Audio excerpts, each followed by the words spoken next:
The Galactic Council viewed humanity as little more than a primitive curiosity, barely worthy of attention.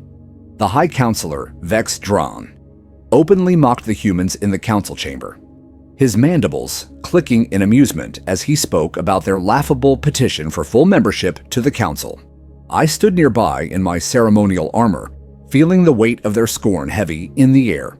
And despite my rank as Admiral Kex Zalan of the 7th Frontier Fleet, I found myself deeply uneasy. I had studied human history long enough to know that underestimating them was a dangerous mistake, but surrounded by the most advanced civilizations in the galaxy, each one thousands of years ahead of humanity, I kept my concerns to myself.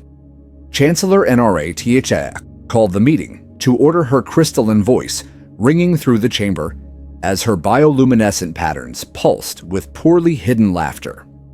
The council chambers floated in open space, their transparent walls showcasing the breathtaking swirl of a purple nebula. Beyond and at the center of the chamber, the 12 most powerful representatives in the galaxy sat around the quantum-locked table beings who had mastered faster-than-light travel while humanity still struggled with fire. The arrogance was palpable.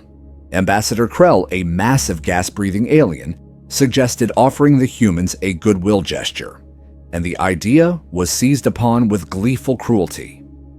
They would present the humans with a grand gift, a symbol of trust and cooperation. But in reality, it would be a discarded relic, the Stellar Spear, an ancient dreadnought that had not been truly operational for centuries. High Counselor Dren's compound eyes glittered with satisfaction as he ordered me to prepare the ship for transfer, to make it look presentable but to spend no real resources making it functional. Now, after all, the humans would never know the difference to them. Gravitic propulsion was still a mystery, and the complexities of a quantum core were as foreign as magic. Their plan was simple: to impress the humans with the size and majesty of the Stellar Spear, while quietly mocking them for their ignorance as they proudly accepted a useless hulk. I bowed and acknowledged the order, but a second stomach twisted with unease. It was not that I believed humanity could easily master such advanced technology, but I had seen too many times throughout history how quickly they adapted, how ruthlessly they innovated, and how stubbornly they refused to remain in second place. When I dared to suggest basic safety measures to prevent the humans from harming themselves, I was met with a wave of laughter and condescension. The council found my caution amusing, not a necessary precaution, but a charming indulgence. They discussed the ceremony in painstaking detail, planning every moment to ensure the humans would be overwhelmed by gratitude and would never glimpse the disdain hiding just beneath the surface. Ambassador Krell even encouraged me to share human sayings during the ceremony, believing them quaint and entertaining, as if quoting from a species they viewed as no more threatening than pets.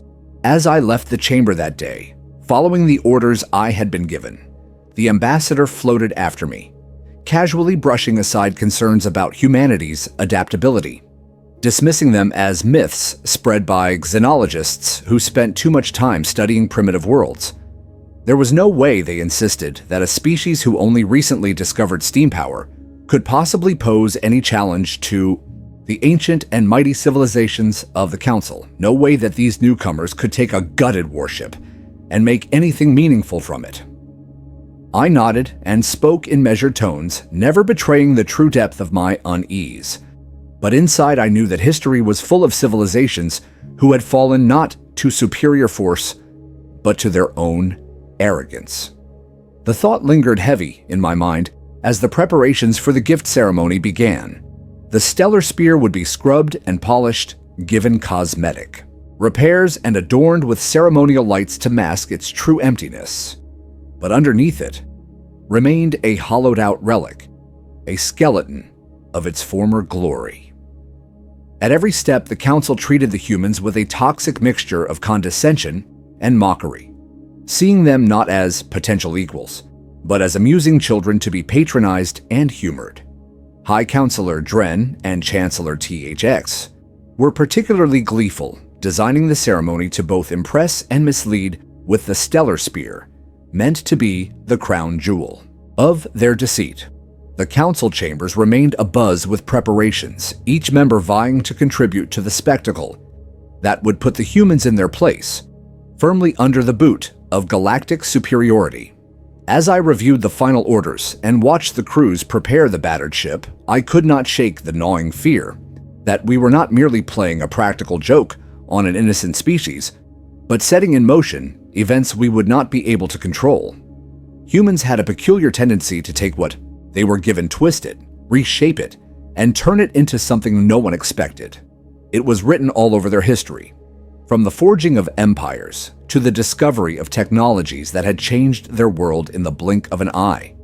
And while the council mocked and laughed, I silently wondered if we were handing humanity not a gift, but a spark that they would use to light a fire across the stars. The arrogance of the Galactic Council was blinding. They believed themselves unassailable, untouchable, beyond the reach of any primitive upstart. And in their hubris, they made one fatal assumption that knowledge and advancement were static, and that those who lagged behind would always remain so.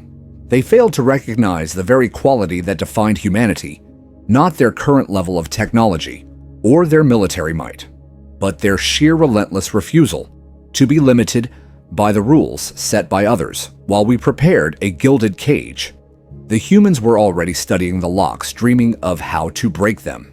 I signed the final transfer documents that day, watching the stellar spear drift quietly against the blackness of space, a monument to our arrogance and a warning we refused to heed.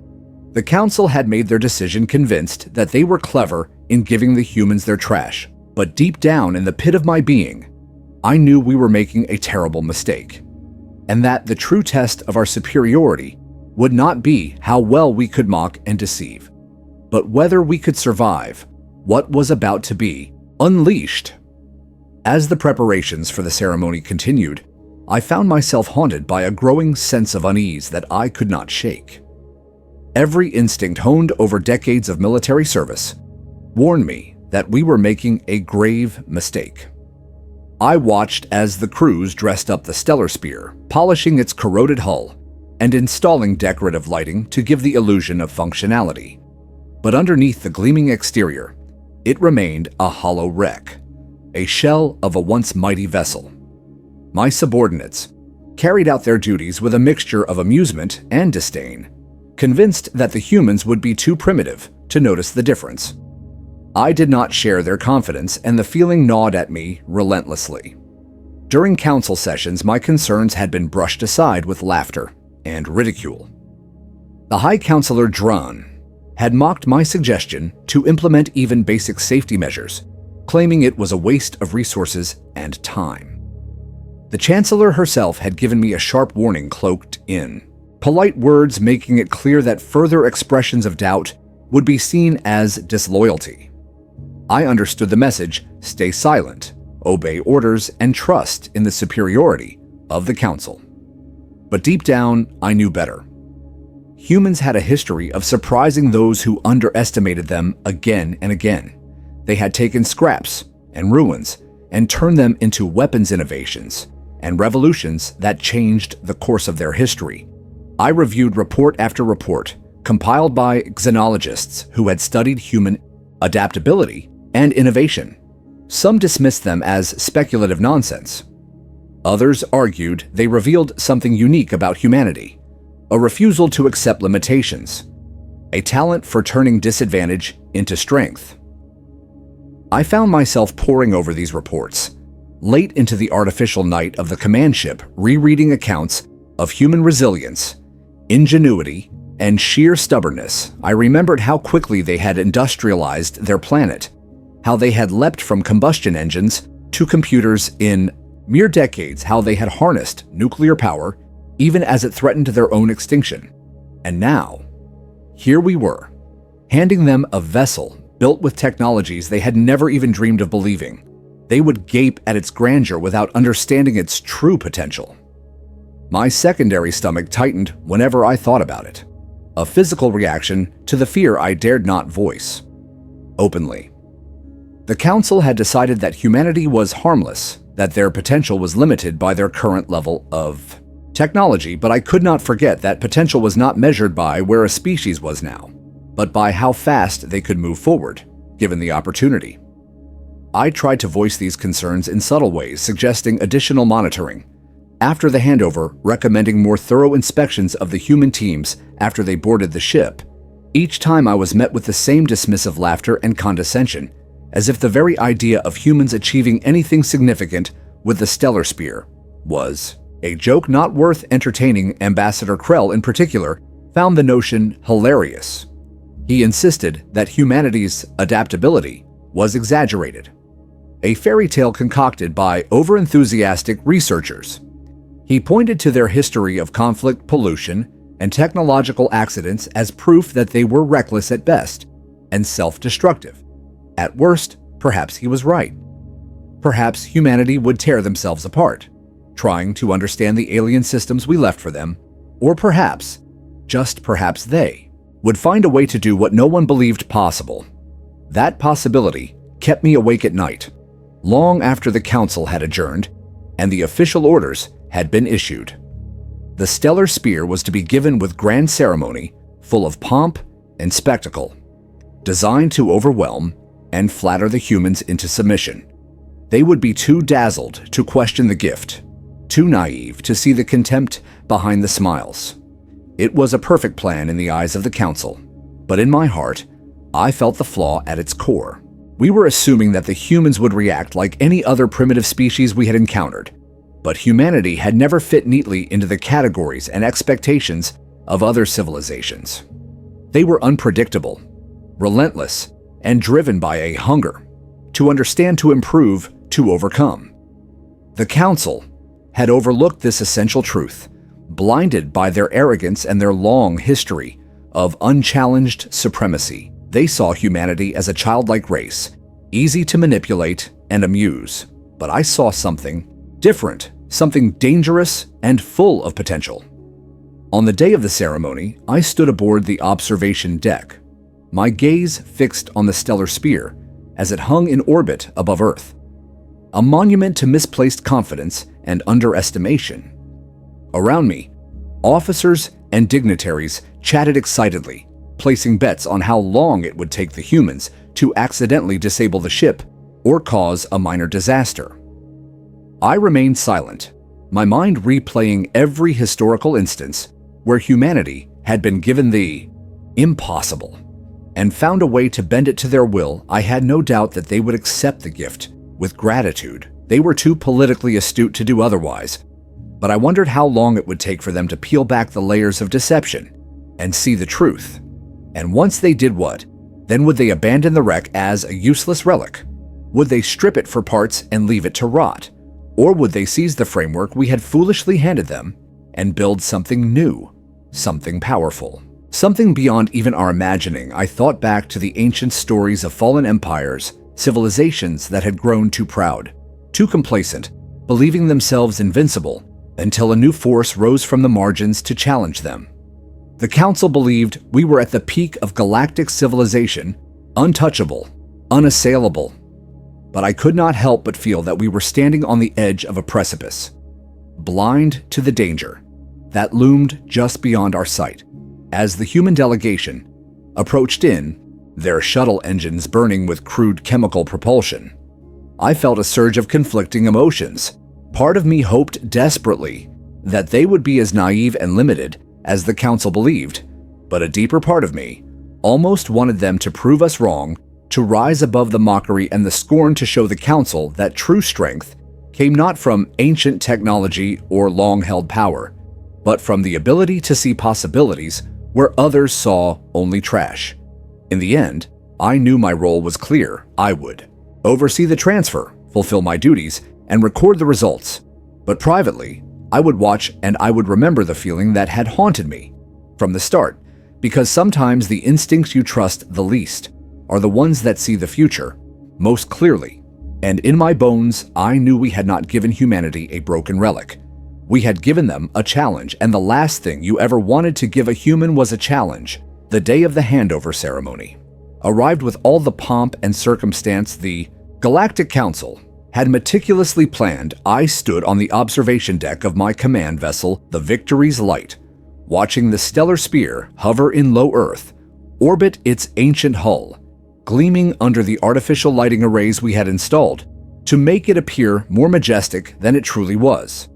The humans approached in a chemical propulsion shuttle primitive by our standards, but functioning with a surprising level of precision and control. My second-in-command, Commander Yix, sneered at the sight, her antenna twitching. As she muttered about the humans cobbling their technology together from scraps, I corrected her, noting that their shuttle was designed for practicality, not aesthetics, but the disdain among the council officers was thick enough to taste. We had spent more time preparing the appearance of the stellar spear than ensuring it was actually functional. The goal was not to give the humans a working warship, but to impress them with the illusion of one. Their delegation docked with the Victory's Light and emerged through the airlock in sleek pressure suits far more advanced than the council expected. I felt the first twinge of unease when I saw them. 5 figures moved with calm confidence, their suits efficient and unornamented, designed for maximum functionality. The leader stepped forward and removed her helmet, revealing sharp features and intelligent copper-toned eyes. Lead engineer Miranda Nash of United Earth Space Command, she introduced herself, her voice steady and composed. "Thank you for this generous opportunity," she added, and I could have sworn there was a faint note of sarcasm buried beneath the courtesy. Beside her stood a tall man with quick, dark eyes, his name tag identifying him as Dr. Marcus Chen, Systems Integration Specialist. His gaze swept the chamber, absorbing every detail with an intensity that sent another ripple of discomfort through my thorax. The humans did not act like primitives overwhelmed by grandeur. They acted like professionals assessing a valuable acquisition. I forced myself to maintain composure and welcome them aboard, delivering the prepared speech about the stellar spear's storied past and its honored decommissioning. Nash listened politely, but her team was already moving, subtly fanning out to inspect the ship. I offered a guided tour suggesting the bridge as a starting point, but Nash insisted on visiting the quantum core housing, citing safety concerns. Dr. Chen backed her up smoothly, smiling in a way that seemed more predatory than friendly. I hesitated, knowing the core was gutted, a hollow shell filled with decorative lights, but I had little choice. Without betraying my reluctance, I led them toward the heart of the ship. Along the way, I noticed strange behaviors. One of the humans ran her hand along a corridor wall, her eyes closed as if feeling for structural weaknesses. Another produced a handheld device that emitted scanning pulses well beyond the capabilities the council believed humans possessed. A third crouched to examine power conduits with the focus of a predator stalking prey. These were not awestruck primitives. They were engineers, scientists, and tacticians dissecting our gift layer by layer. When we reached the core housing, Nash and Chen exchanged glances filled with unspoken understanding.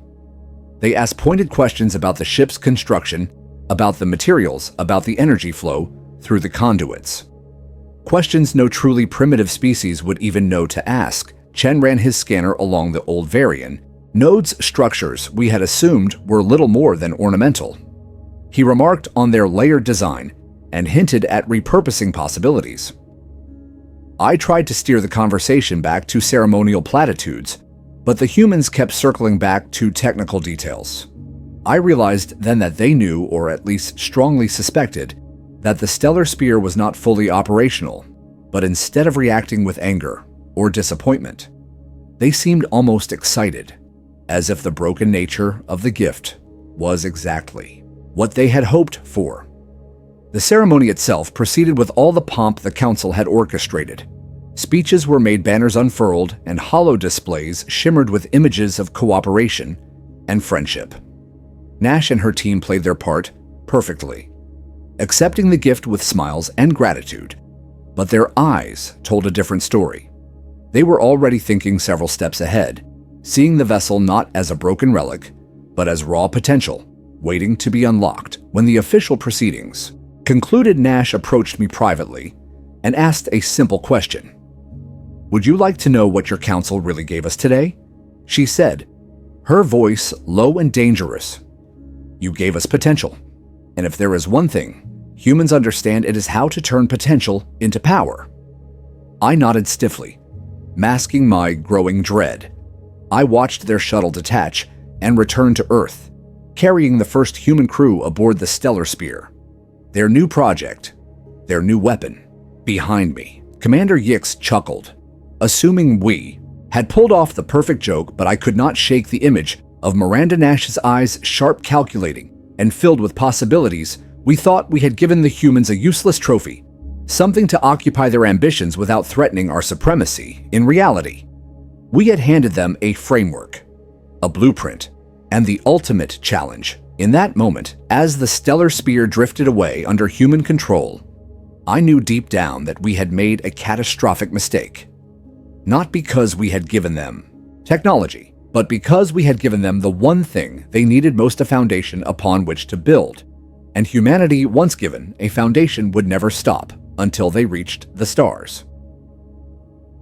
In the days following the ceremony, the Stellar Spear was moved to the lunar shipyards, where human engineers quickly set up a perimeter and began their work. At first, the Galactic Council remained dismissive, confident that the humans were merely playing with a toy far beyond their comprehension. Surveillance drones hovered at a safe distance, transmitting data back to my command center, showing scenes of human teams crawling over the ancient hull, taking scans, measurements, and endless notes to most of the council. This activity seemed harmless, even amusing, but to me, it triggered a deepening sense of unease. Nothing about their behavior suggested confusion or hesitation. Instead, the humans moved with methodical precision, taking apart decorative systems, exposing internal frameworks, and mapping out the vessel's hidden structure, as if they knew exactly what they were looking for. I filed daily reports noting their rapid progress, but each one was met with the same bureaucratic response: maintain standard surveillance levels, no cause for concern. I tried to argue that their actions suggested a far deeper understanding than we had anticipated, but my warnings were brushed aside, and the Council refused to authorize any further intervention. Meanwhile, within the ship itself, the humans had begun stripping away centuries of accumulated debris and obsolete modifications, revealing the original bones of the Stellar Spear, the parts built by civilizations that had long since vanished into history. They removed our fake quantum displays and studied the dead core housing with growing fascination. Every wire conduit and crystalline matrix was mapped and analyzed. Their approach was almost reverent, not as if they were dismantling a relic, but as if they were unlocking a puzzle. Surveillance footage showed Miranda Nash and Dr. Marcus Chen leading the operations, their teams working in synchronized shifts around the clock, dismantling the superficial layers we had installed to hide the true nature of the vessel. The humans treated every discovery not as an obstacle, but as an opportunity. They identified structural weaknesses, reinforced them. They discovered redundant systems and reconfigured them. They found inert variant nodes dismissed as decoration by our engineers and reactivated them using jury-rigged technology based on nothing more than educated guesses and raw intuition.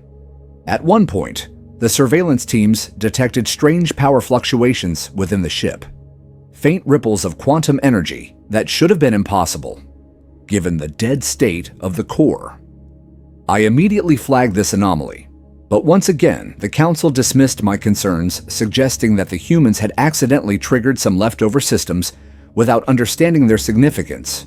But I knew better. The patterns were too deliberate, too consistent to be random. The humans were doing something new and something dangerous when I demanded a detailed analysis of their modifications. My staff returned, confused and contradictory reports. The humans had begun installing their own systems within the ship, but none of our sensors could fully identify or understand them. It was as if they were merging their primitive technologies with the remnants of ours, creating something that defied easy categorization. Even worse, they were succeeding. Their power outputs were increasing exponentially. But the ship remained stable. Their structural reinforcements held against forces that should have torn the hull apart, and the energy signatures growing within the stellar sphere suggested capabilities that none of us had predicted. In desperation, I quadrupled the number of surveillance drones and ordered constant round-the-clock observation, but it was clear that we were falling behind. The humans had taken a ship we considered obsolete, a useless relic, and they were transforming it into something new, something terrifying. Miranda Nash continued to oversee the project with unshakable calm, issuing orders, testing theories, and coordinating her team with ruthless efficiency. I watched her through the observation feeds, sometimes for hours at a time, trying to understand how a species so young, so seemingly primitive, could unravel the secrets of our ancient technologies so quickly. Dr. Chen was even more unsettling. His modifications to the power conduits and energy systems suggested a level of understanding that our own scientists would have struggled to match. He treated the ship not as a static object, but as a living system constantly evolving under his guidance. And all the while, the Council remained blind deaf to the danger growing at the edge of their vision. They still believed that humanity was too backward, too limited to pose any threat. They still believed that our discarded technology was nothing more than a shiny trinket to keep the primitives occupied, but on the lunar surface hidden from prying eyes. The humans were proving them wrong, day by day. And piece by piece, they had recognized the stellar sphere for what it truly was, not a broken warship, but a framework, a skeleton waiting for new life. They were breathing that life into it, now stitching together old and new, forging connections where none had existed before, adapting and innovating at a pace that terrified me and inspired me in equal measure. Watching them, I realized that we had not merely underestimated humanity, we had fundamentally misunderstood them. We thought advancement was a matter of centuries of slow accumulation of knowledge and cautious progress. But humans thrived on chaos and challenge. They did not need millennia to catch up. They needed only an opportunity and the will to seize it. And we had given them both by handing them the stellar sphere, by underestimating their hunger for understanding and their refusal to be. Bound by our assumptions, we had lit a fire that no one would be able to put out. The transformation of the ship accelerated in ways that defied prediction. New systems grew like vines through the ancient framework. Energy fields shimmered along the hull, patterns of power we could not decipher. And deep within the core, something began to awaken, something born from the fusion of human ambition and alien technology. A new kind of reactor, a new kind of ship, a new kind of future. I continued to send my reports to the Council, chronicling every alarming development, every impossible reading, and every sign that the humans were building something we did not understand. But I knew they would not listen, not until it was too late. And deep down, I wondered if even I fully understood what was coming. For the first time in my long career, I felt truly afraid. Not because of what humanity was, but because of what they were becoming. The day the Phoenix Rising was born changed everything. I stood once again at the observation deck of my command vessel, staring at the ship that had once been the stellar sphere, but now it barely resembled the derelict hulk we had handed over. The ancient framework remained at its core, but around it, humanity had woven something entirely new. A living ship that seemed to pulse with energy and possibility. The hull, no longer dull and corroded, now shimmered with strange patterns, rippling with quantum energy that hurt the eyes to look at directly. The decorative systems we had, installed as a mockery, had been stripped away, replaced with human engineering fused seamlessly with ancient alien technology, a hybrid of ambition and defiance, and at its heart, something we could not even begin to understand. Miranda Nash sent the formal notification. Only hours before the launch, the humans were ready to begin testing their new vessel. They had even given it a new name, Phoenix Rising. Rising from the ashes of what we thought was trash, I felt the weight of that symbolism deep in my thorax as I prepared for what was to come.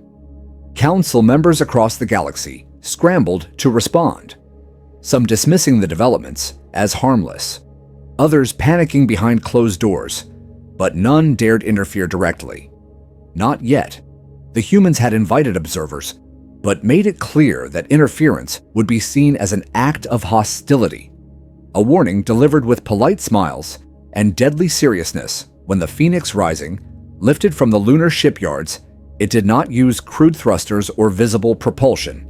It simply vanished from its position and reappeared miles away, space bending around it in ways that defied conventional physics. No bright flare, no sonic boom, just a sudden impossible shift. Our sensors barely registered the movement, unable to track the transition in real time. I heard gasps from my bridge crew, whispers of fear and awe. As the ship conducted its first maneuvers, the tests escalated rapidly. The Phoenix Rising accelerated to speeds that should have torn it apart, according to our models, yet it remained stable fluid, as if space itself bent to its will.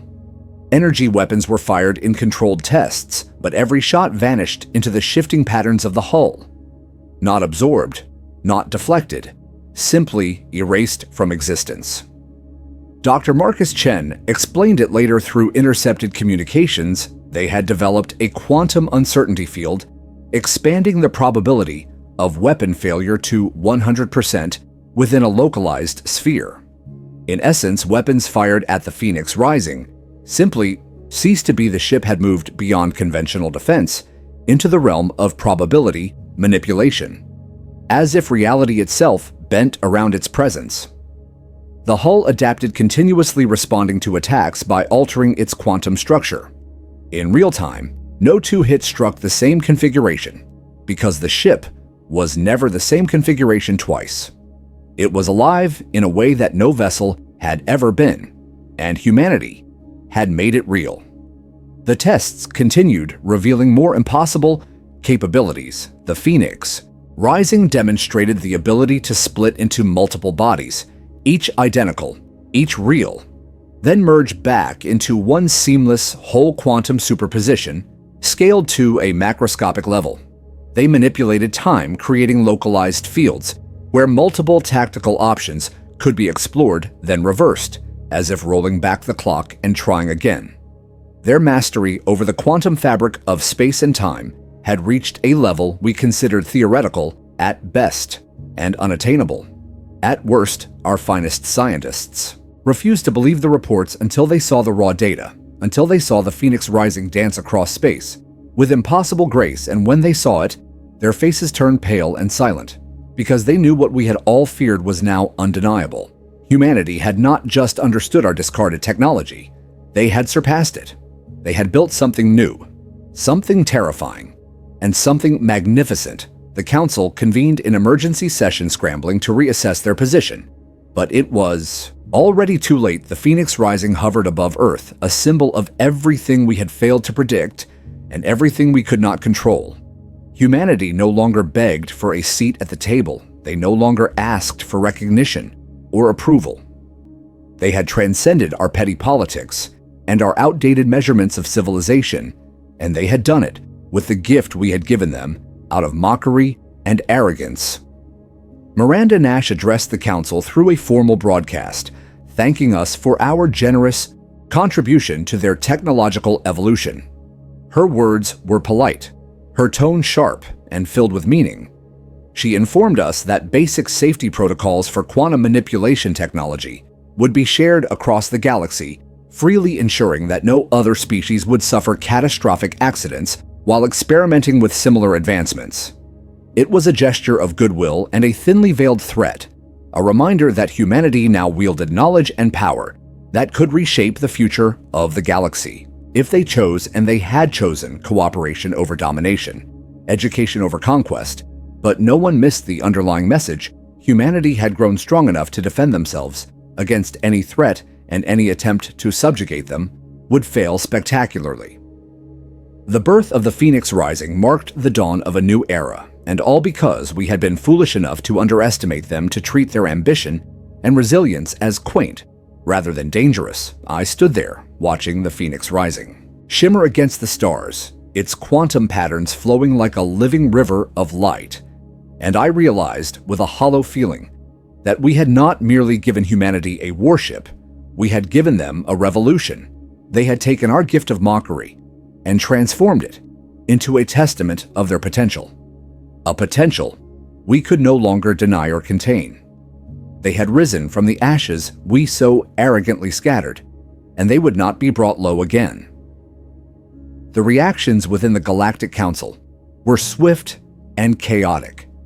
As the implications of the Phoenix Rising became undeniable, emergency sessions were called with a frequency that bordered on hysteria. Representatives from the most powerful civilizations in the galaxy, who had once mocked humanity, now sat in tense, silent chambers, watching endless streams of surveillance footage showing the impossible feats performed by the newly reborn vessel.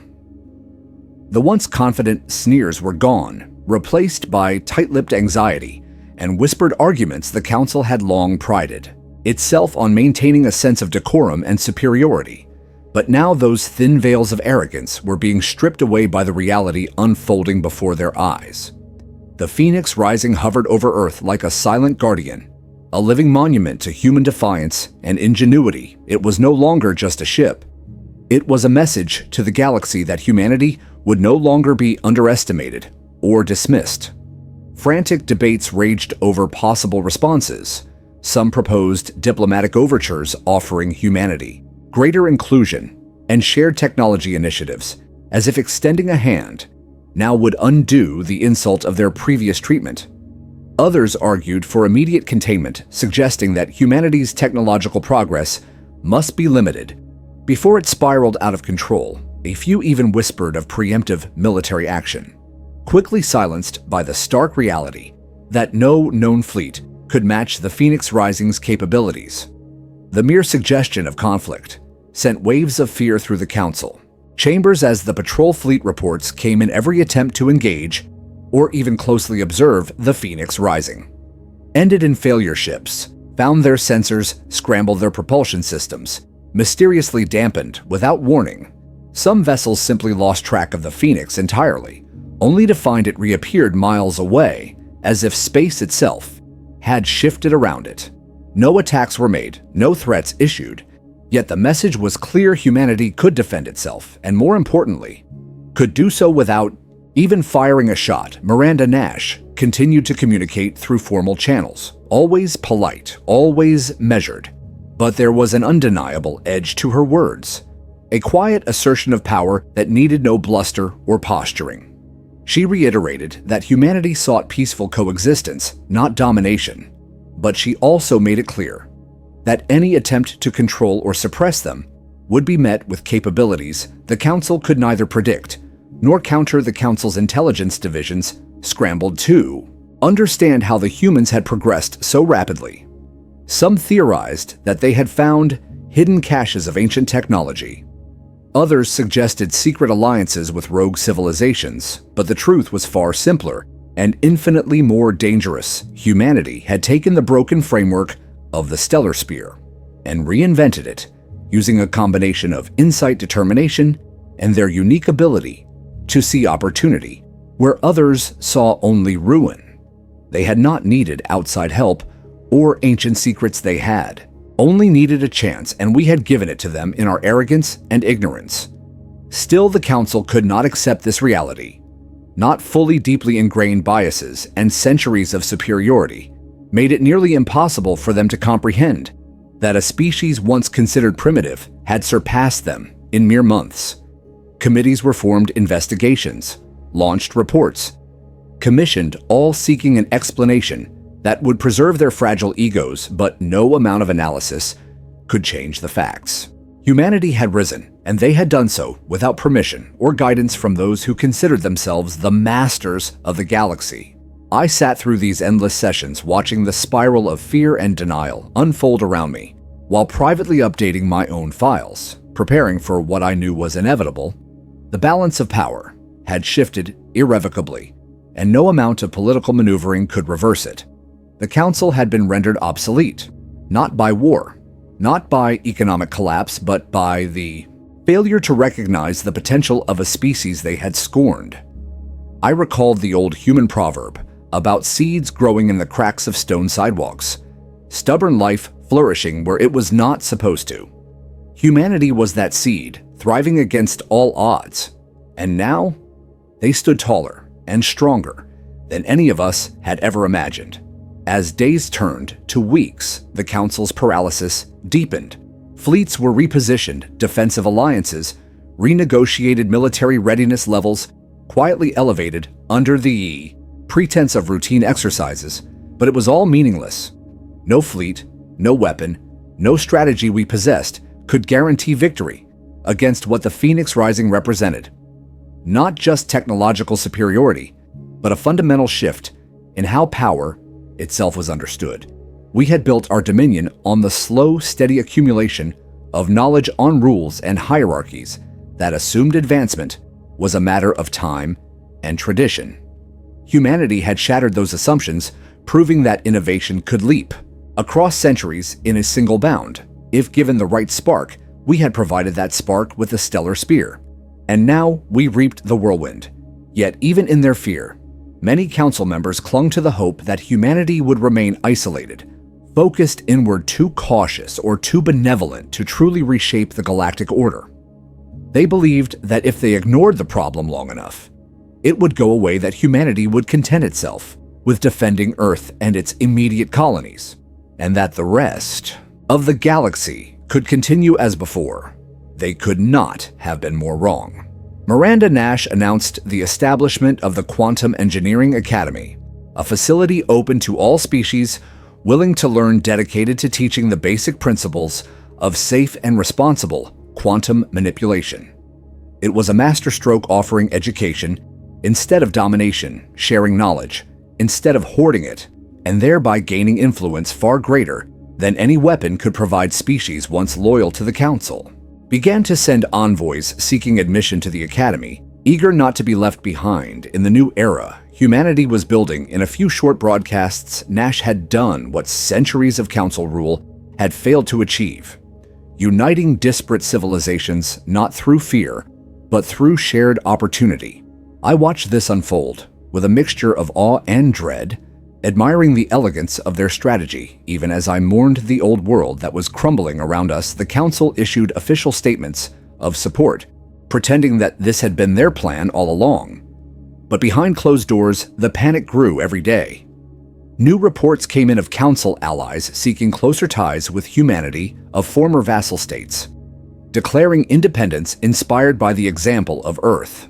The grand illusion of galactic unity, maintained by fear and tradition, was disintegrating, and there was nothing anyone could do to stop it. Humanity had proven that true power did not come from titles or ancient technologies, but from vision, determination, and the courage to defy expectations. And in doing so, they had left the Council scrambling in the ruins of its own arrogance, struggling to comprehend a future that no longer needed them. The beginning of the new era came not with a roar of weapons or the fall of empires, but with the quiet, unstoppable spread of knowledge. The Phoenix Rising had already reshaped the balance of power, but humanity did not use their new strength to conquer or destroy. Instead, they chose to share what they had learned, offering the basic safety protocols and quantum engineering techniques to every willing species across the galaxy. It was a revolution, not of war, but of understanding, and it moved faster than any fleet could hope to match. Civilizations that had once lived in fear of the Council now found themselves standing on the threshold of a new age, free to innovate, explore, and grow without the shackles of outdated hierarchies or enforced ignorance. Miranda Nash and her team became the architects of this transformation, guiding the transition with careful, deliberate steps, always emphasizing responsibility, cooperation, and respect. They understood the dangers of unchecked power and took pains to teach others the same lessons they had learned, often at great cost to themselves. The Quantum Engineering Academy opened its doors to the first wave of students drawn from every corner of known space. eager minds that saw in humanity's example not just a chance for advancement, but a model for a better future. I watched as ambassadors, scholars, engineers, and even former council officials lined up for admission, putting aside centuries of rivalry and distrust in pursuit of something greater. Nash personally welcomed many of them with the same calm, unshakable presence that had first unsettled me during the handover ceremony. Her words carried weight, not because of any title or threat, but because she spoke from a place of earned authority, the authority of those who had taken the impossible and made it real, and now chose to lift others up rather than push them down in the span of a few short months. The old structures of power crumbled. The Galactic Council officially disbanded its last session, marked not by grand speeches or defiant declarations, but by a simple, quiet recognition that its time had passed. Its final act was to endorse the formation of the Interstellar Cooperative, a new alliance built on the principles of shared knowledge, mutual respect, and collective advancement. Humanity sat at its heart, not as rulers, but as teachers and stewards, their influence undeniable, yet wielded with a humility that few could have predicted. The Phoenix Rising continued to evolve, undergoing modifications that pushed the boundaries of science and imagination.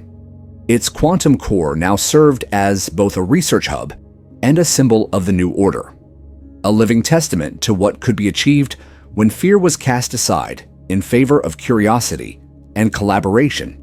Missions were launched to explore deeper into uncharted space, not with fleets of conquest, but with expeditions of discovery, seeking out new civilizations not to dominate, but to invite into the growing community. Even species once considered hostile or dangerous were given the opportunity to learn to adapt and to join the cooperative, provided they abided by the principles of safe and ethical technology. Used conflicts still arose, of course. Old grudges and territorial disputes did not vanish overnight, but with the new technological advancements and the shared understanding of what was at stake, most disputes were resolved through negotiation and mutual benefit. Rather than force, the galaxy began to change at a fundamental level. Borders became less important than ideas. Alliances were formed, not based on fear of destruction, but on shared visions of progress and exploration. And at the center of it all, humanity thrived not by hoarding power, but by distributing it, empowering others to stand as equals and partners, rather than subjects and pawns. I found myself unexpectedly drawn into this new world. Miranda Nash offered me a place within the Academy, recognizing that even among those who had once doubted humanity, there were individuals willing to learn to grow and to help others do the same. It was a second chance, a rare opportunity, to be part of something greater than myself. And I took it with both hands. I studied alongside beings I had once considered rivals or inferiors, sharing ideas and discoveries in an environment where status mattered less than contribution. I watched species long marginalized by council politics rise to prominence, their innovations and insights enriching the entire cooperative in ways no single civilization could have achieved alone. And I saw humanity continue to lead, not with force but with example, never claiming superiority, yet constantly pushing the boundaries of what was possible. The lessons of the Phoenix Rising echoed through every aspect of the new era: adaptability, creativity, and the refusal to accept limitations were celebrated. Not punished. Challenges were met not with fear, but with determination. Failure was seen not as shameful, but as a stepping stone to greater success. The era of stagnation had ended, and a new golden age of exploration and enlightenment had begun. And it all traced back to that one moment of arrogance when we handed humanity a broken warship, believing they would be impressed by its size and history. Instead, they had seen its potential, its hidden possibilities, and they had built something greater than any of us could have imagined. The galaxy would never be the same. And for the first time in a long time, I felt hope, real, genuine hope, for a future defined not by fear or control, but by endless possibility and boundless wonder. Humanity had risen not through conquest or subjugation, but through vision and resilience. And in doing so, they had given us all the greatest gift of all, a future worth fighting for, a future we would now face together. Not as conquerors and conquered, but as partners and explorers, reaching for the stars. As one looking back on everything that happened, it is painfully clear that the greatest mistake we made was not technological or strategic, but philosophical. We did not fail because our weapons were inferior or because our ships were outdated. We failed because we allowed arrogance to blind us to the truth. We saw humanity as primitive as amusing curiosities. Barely worthy of notice, we thought their ambition was cute, their adaptability an odd quirk rather than a strength. We believed that centuries of dominance had made us wise and untouchable. But in reality, it had made us complacent, brittle, and unable to recognize true potential. Even when it stared us in the face when we handed humanity the broken shell of the stellar spear, we thought we were mocking them. We thought we were tossing them a trinket to keep them occupied while we continued to rule unchallenged. Instead, we gave them exactly what they needed. Foundation, a puzzle, a spark. And they did what they have always done. They adapted. They innovated. They rose. They saw in our discarded relic not a symbol of their inferiority, but a canvas upon which to build their future. They were never bound by the limits we assumed they would respect. They never accepted the idea that advancement had to come slowly through sanctioned channels and centuries of cautious progress. They understood something far more profound, that potential is not a matter of lineage or tradition, but of vision, determination, and courage. The lesson humanity taught us is brutal in its simplicity. Never underestimate those who are hungry to grow. Never assume that the form you see today is the final shape of what a people can become.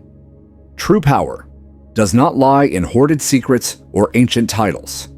It lies in the willingness to dream beyond what is known and to pursue those dreams relentlessly, even when the world tells you it is impossible. The council fell not because humanity attacked us, but because humanity rendered our entire system obsolete by proving that progress could happen outside of our control and faster than we believed possible. They exposed the rot at the heart of our civilization, the comfortable lies we told ourselves about superiority and destiny. And they did it without firing a single shot. The sight of the phoenix rising, dancing among the stars was a wake-up call. Not just to the council, but to every species that had lived under its shadow. It showed them that the rules were not immutable, that the future was not already written by those who had claimed power. First, it showed them that new voices could rise, new ideas could flourish, and that the barriers we had so carefully built could be shattered in an instant. Humanity could have used their newfound power to dominate, to seek revenge for the centuries of mockery and exclusion. Instead, they chose a different path, one of inclusion, of education, and of opportunity. They opened their doors to those willing to learn, and in doing so, they built alliances stronger than any forged by fear or coercion. They turned their victory into a revolution of the mind and spirit, and they invited everyone to be part of it. Some accepted eagerly, others hesitated, afraid to let go of the old ways. But the tide was unstoppable, because humanity had tapped into something deeper than politics or technology. They had reminded the galaxy that the true measure of a civilization is not how long it has held power, but how it chooses to use its power when it finally obtains it for myself. The lesson is even more personal. I spent much of my career believing in the inherent superiority of the council system, believing that caution and tradition were the marks of wisdom. I measured species by how closely they mirrored our own values and timelines, and dismissed those who did not as unworthy of attention. Now I see how foolish that was. Real wisdom is not clinging to what has always been done, but recognizing when the old ways no longer serve and having the courage to embrace change. Real leadership is not about preserving your own status, but about lifting others up, empowering them to achieve their full potential, and trusting that in doing so, you create something greater than yourself It is a hard lesson learned at great cost, but one I will not forget. Humanity did not merely reshape the galaxy. They reshaped the very concept of what it means to lead, to teach, and to grow. And in doing so, they gave us all a second chance to be better than we were, to dream bigger than we dared, and to build a future that belongs not to the few, but to all. Looking at the stars, now seeing ships from countless worlds, traveling side by side, exploring together, learning together. I feel a pride deeper than any I ever felt. Serving the old council, pride not in dominance or control, but in the collective potential of countless civilizations reaching for something greater together. Humanity showed us that potential is everywhere, that greatness can rise from the most unlikely places, and that the future belongs to those who dare to believe it can be better than the past. It is a lesson we would all do well to remember, because somewhere out there among the stars, perhaps even now, new civilizations are rising, waiting for their chance to surprise us, waiting for their moment to show the galaxy that they, too, can rise from humble beginnings to change the course of history. And this time, I will not be among those who mock or doubt. I will be among those who watch and wonder, and offer a hand to help them rise, just as humanity once did long ago, when we gave them a broken warship, and they gave us a new future. Standing here now, watching the galaxy reshape itself before my eyes, I find myself thinking often about how close we came to losing everything we valued, not because of a war or a natural disaster, but because of our own pride and short-sightedness. The story of the Phoenix Rising and the rise of humanity is not just a cautionary tale about underestimating others. It is a profound reminder that true greatness often comes from the places we least expect it, and that when we fail to nurture and recognize potential, we risk being swept aside by those who refuse to be bound by our limited vision. It is easy to look at power and see only the structures that have endured for centuries. The grand halls of government, the long-standing alliances, the ancient fleets and technologies passed down through generations. We tell ourselves that longevity equals superiority, that the passage of time alone justifies authority. But humanity shattered that illusion in a matter of months. They showed us that strength lies not in how long you have ruled, but in how willing you are to evolve. They took a broken gift, intended to mock them, and turned it into a symbol of hope and transformation. They refused to be defined by how others saw them, and instead defined themselves through their actions and their dreams. This lesson is not limited to distant civilizations and high councils. It resonates with every individual, every community, and every society that faces change and uncertainty. It speaks to those moments when we are tempted to dismiss the young, the inexperienced, the different, simply because they do not fit into the patterns we are comfortable with. It challenges us to ask ourselves whether we are truly committed to growth and progress, or whether we are merely clinging to the familiar out of fear.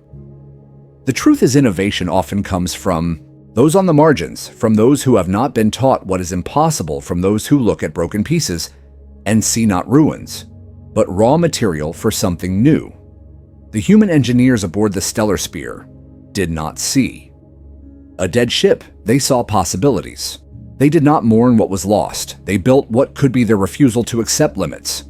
Their relentless pursuit of what might be possible became the catalyst for an entire galaxy to rethink its future. And so, the final lesson is simple but profound. Never mistake the appearance of weakness for a lack of strength. Never assume that those who are struggling now will not rise to lead tomorrow. Never forget that greatness is not a birthright. It is earned through vision, perseverance, and the courage to defy expectations. It is a lesson we would have done well to remember before humanity forced it upon us. And it is a lesson we must hold close if we hope to avoid repeating the same mistakes in the future. I see reflections of this truth, even in the smallest moments around me now at the Academy, where beings from 100 worlds study together, sharing knowledge once hoarded and forbidden. I see it in the young engineer from a forgotten mining colony who solves problems our finest minds once deemed unsolvable. I see it in the former diplomats and soldiers learning side by side, setting aside old grievances in pursuit of a shared future. I see it in the spirit of collaboration and curiosity that has replaced fear and suspicion. And each time I am reminded that the best way to honor the lesson humanity taught us is not through regret or shame, but through action, by lifting others up, by embracing new ideas, by daring to believe that the future can be better than the past. The Phoenix Rising did more than redefine what was possible. It reignited the spark of wonder and ambition across the stars. It reminded us that the universe is not a prize to be guarded, but a frontier to be explored together. That knowledge is not a weapon to control others, but a gift to be shared freely. And that true leadership comes not from commanding others to follow, but from inspiring them to rise on their own terms. The journey ahead will not be easy. There will be new challenges, new fears, and new mistakes, but we will face them not as isolated species clinging to outdated hierarchies, but as a community bound together by the belief that progress is possible for all who seek it.